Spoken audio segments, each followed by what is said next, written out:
Tap to install eSIM. Select the Direct tab and tap Install. Allow activation of the new eSIM.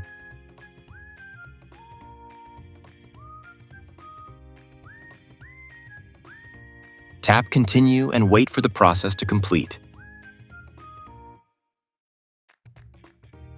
Tap Done once installation is finished. Now let's adjust your settings. For the default line, choose Primary and tap Continue. Set iMessage and FaceTime to use the primary line. Select Cellular Data and choose Primary, then tap the Done button.